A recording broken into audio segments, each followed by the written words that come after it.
Alors, comment réagir lorsque vous recevez un avertissement de la part de votre employeur dans le cadre de votre activité professionnelle? Voilà une question qui m'a été posée par l'un d'entre vous. Mais vous savez, les amis, comme toujours, avant de développer les éléments de réponse à cette question, je vous invite à vous abonner si vous ne l'avez pas déjà fait à cette chaîne, à partager et surtout à poser vos questions en commentaire pour que nous essayions de revenir sur cette question dans le cadre de nos prochaines vidéos. Alors, comment est-ce que vous êtes amené à réagir lorsque votre employeur vous signifie un acte d'avertissement? Il faut préciser pour les besoins de la cause que voilà, un avertissement, c'est une sanction disciplinaire qui est prise par l'employeur à l'encontre d'un salarié qui est fautif.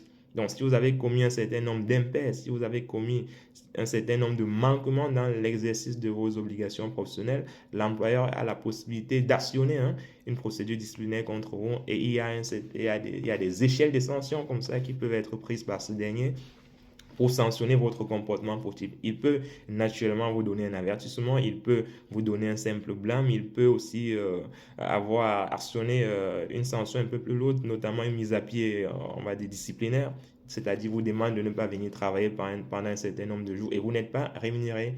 Il peut aussi actionner l'arme nucléaire en matière de droit du travail qu'on appelle le licenciement. Ça, c'est la sanction ultime, la sanction extrême.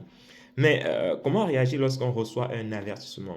Lorsque, en tant que salarié, vous recevez un avertissement dans le cadre d'une procédure disciplinaire, il est toujours important, même si vous n'êtes pas fautif, même si vous êtes fautif autant pour moi, il est toujours important de contester cet avertissement-là. C'est-à-dire, vous rédigez un courrier, n'est-ce pas, que vous envoyez à votre employeur en lettre recommandée ou par remise en main propre contre décharge.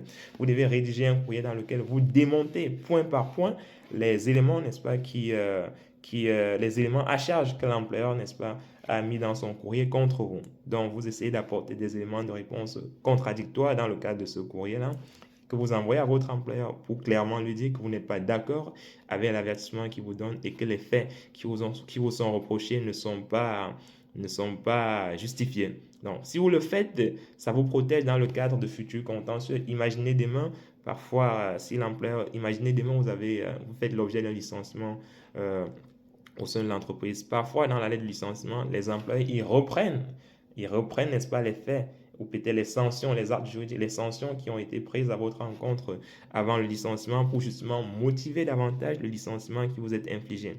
Or, si vous avez l'intention de contester ce licenciement-là, les contestations de vos avertissements antérieurs que vous avez signifiés à votre employeur vous seront utiles dans le cadre du contentieux que vous allez soulever devant le Conseil des prud'hommes. Et ça peut vous servir justement parce que c'est des éléments que le juge prendra en compte justement avant de rendre sa décision.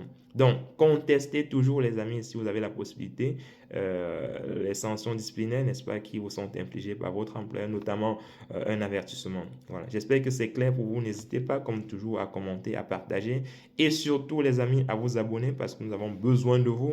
Nous avons besoin d'une communauté engageante pour davantage faire des vidéos comme celle-ci. Allez, on est ensemble et surtout, prenez soin de vous.